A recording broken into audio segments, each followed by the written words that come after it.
За сайн байна уу? Whale байна. За энэ миний анхны бичлэг. Тэгээд би бичлэгэн дээр ямар тоглоом тоглох вэ гэхээр ер нь CS2 Chita тэгээд өөр Minecraft тоглоно.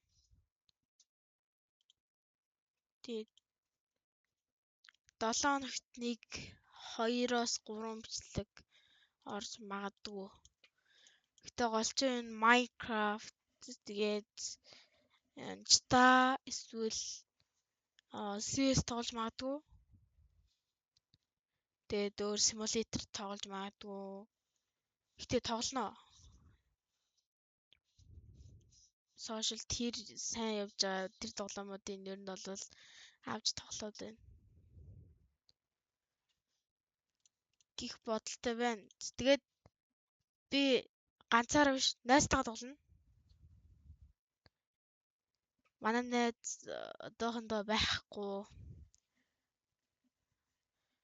Бид энэ дараагийн бичлэгээр гой тийм дараагийн бичлэгээр Chita ч юм уу тий даалгавар биелүүлдэг ч юм уу тийм тоглоом тоглох болно.